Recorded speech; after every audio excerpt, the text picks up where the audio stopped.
दापोली पंचायत समिती पदाकरता झालेल्या निवडणुकीत जुईकर मोहल्ला पंचायत समिती गणातून निवडून आलेले शिवसेनेचे दापोली तालुका प्रमुख श्री उन्मेष रामचंद्र राजे यांची सभापतीपदी निवड झाली आहे. तर दाभोर पंचायत समिती गणातून निवडून आलेल्या सौ नम्रता प्रदीप तोडणकर यांची उपसभापतीपदी निवड झाली आहे. नामदार योगेश दादा कदम यांनी पंचायत समितीच्या निवडणुकीत दापोलीवर आपले वर्चस्व सिद्ध केले आहे. दापोली पंचायत समितीच्या एकूण 12 जागांपैकी 10 जागा शिवसेनेच्या निवडून आणल्या. सोमवारी 9 मार्च रोजी सभापती आणि उपसभापती पदाच्या निवडीत नामदार योगेश दादा कदम यांनी शिवसेनेचे तालुका प्रमुख उन्मेष राजे यांची सभापतीपदी निवड केली. तर दाभोळ पंचायत समितीच्या सदस्या नम्रता प्रदीप तोडणकर यांची उपसभापतीपदी निवड करून महिलांचा सन्मान केला आहे.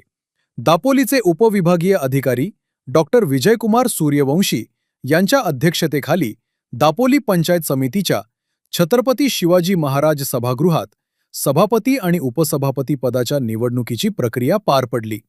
यावेळी पंचायत समितीचे गट विकास अधिकारी गणेश मंडलिक उपस्थित होते. आवश्यक ती निवडणूक औपचारिकता पूर्ण केल्यानंतर सभापतीपदी उन्मेष राजे आणि उपसभापतीपदी नम्रता तोडणकर यांची अधिकृत घोषणा करण्यात आली. निवडीची घोषणा होताच सभागृहात उपस्थित पदाधिकारी आणि कार्यकर्त्यांनी टाळ्यांच्या कडकडाटात सभापती आणि उपसभापती यांचे जोरदार स्वागत केले. यावेळी ढोल, सनई, टिमकी हा खालूबाजा वाद्य वाजवत सभागृह ते पंचायत समिती दालनापर्यंत मिरवणूक काढण्यात आली. मिरवणुकीनंतर दोघांनाही त्यांच्या अधिकृत दालनात घेऊन जाऊन पदग्रहणाचा सोहळा पार पडला. यावेळी उपस्थित मान्यवरांनी नवनियुक्त सभापती आणि उपसभापती यांच्यावर अभिनंदनाचा वर्षाव केला.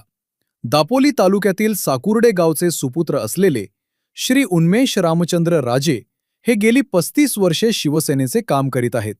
आता ते शिवसेना दापोली तालुका प्रमुख म्हणून काम पाहत आहेत. शिवसेना प्रमुख बाळासाहेब ठाकरे यांच्या विचारांनी प्रेरित होऊन उन्मेष राजे यांनी शिवसैनिक म्हणून काम सुरू केले. गेली 35 वर्ष ते राजकारणात सक्रिय आहेत. शिवसेनेत शिवसैनिक म्हणून उन्मेष राजे यांनी सुरू केलेला प्रवास साकुर्डे ग्रुप ग्रामपंचायत सदस्य, साकुर्डे ग्रुप ग्रामपंचायत सरपंच, दापोली पंचायत समिती सदस्य, दापोली पंचायत समितीचे उपसभापती, शिवसेना दापोली तालुका प्रमुख आणि आता दापोली पंचायत समिती सभापती असा राजकारणातील त्यांचा प्रवास चढत्या आलेखात सुरू आहे. दापोली पंचायत समिती सभापतीपदी निवड केल्याबद्दल उन्मेष राजे यांनी शिवसेनेचे सर्वोच्च नेते उपमुख्यमंत्री एकनाथ शिंदेसाहेब, शिवसेना नेते रामदासभाई कदम आणि नामदार योगेश दादा कदम यांचे आभार मानले. दापोली तालुक्याच्या सर्वांगीण विकासासाठी मी प्रयत्नशील असेन, असे उन्मेष राजे यांनी आमच्या प्रतिनिधीशी बोलताना सांगितले. एकनाथजी शिंदेसाहेब असू देत, आमचे पालक शिवसेना नेते सन्माननीय रामदासभाई कदम असू देत किंवा आमचे प्रेरणास्थान योगेश दादा कदम, तर ते यांच्यामुळे आज आम्हाला ही संधी मिळाली. मी प्रथमतः त्यांचे आभार व्यक्त करतो. शिवसेना प्रमुख माननीय बाळासाहेब ठाकरे यांच्या शिकवणीप्रमाणे 20% राजकारण आणि 80% समाजकारण ह्या उक्तीप्रमाणे आम्ही खऱ्या अर्थानं समाजकारणाला आणि राजकारणाला सुरुवात केली. हळूहळू समाजकारणातून खऱ्या अर्थानं राजकारणात गेलो. गेले अनेक वर्ष म्हणजे 1993ला प्रथमतः ग्रुप ग्रामपंचायत साकोर्डेचा मी सदस्य झालो आणि सलग 15 वर्ष सरपंच म्हणून काम करण्याची संधी मिळाली. त्यानंतर 10 वर्ष सलग पंचायत समितीवरती मला संधी मिळाली. त्यातली 2.5 वर्ष मी उपसभापती म्हणून कामकाज पाहिलं.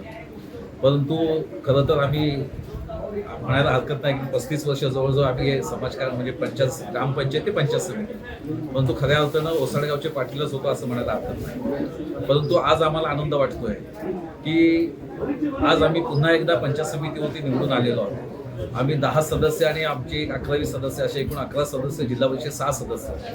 खऱ्या अर्थानं आम्ही आज सगळे भाग्यवान समजतोय की आमच्याकडे आमदार देखील आहेत आणि जे आमदार ह्या मतदारसंघाचे आहेत ते ह्या राज्याचे राज्यमंत्री आहेत आणि जे राज्यमंत्री आहेत ते ह्या ग्रामपंचायतीपासून ते जिल्हा परिषदेपासून ज्या आपल्या स्थानिक स्वराज्य संस्था आहेत त्या ज्या ग्रामविकास खात्यामध्ये येतात ते ग्रामविकास खातं सन्माननीय नामदार योगेश दादा कदम यांच्याकडे आहे. आणि म्हणून आम्हाला एक फार मोठा आनंद वाटतोय की विकास कामं आम्हाला करण्याची चांगली संधी सन्माननीय राज्यमंत्री योगेशदादा कदम यांच्या माध्यमातून मिळालेली आहे आणि निश्चितच त्यांच्या माध्यमातून या तालुक्याचा विकास आम्ही निवडून आलेले सगळे सदस्य आम्ही निश्चितच शिवसेनेच्या माध्यमातून करू आणि बाळासाहेब ठाकरे यांचं स्वप्न जे आहे ते निश्चितच साकार करू. आणि एक गोष्ट निश्चित आहे, हा मतदारसंघ पुन्हा एकदा शिवसेनामय करण्यासाठी आम्ही सगळे झटून उठू आणि हा मतदारसंघ योगेशदादा कदम यांच्या पाठीशी उभा राहील अशा पद्धतीचं कामकाज आम्ही करू आणि जनतेचा विश्वास जो जनतेने आमच्यावर ठेवलेला आहे त्याला कुठेही तडा जाऊ दिला जाणार नाही. जनतेचा विश्वासाला आम्ही पात्र ठरू अशा पद्धतीच्या विकास करून करू. धन्यवाद. जय महाराष्ट्र.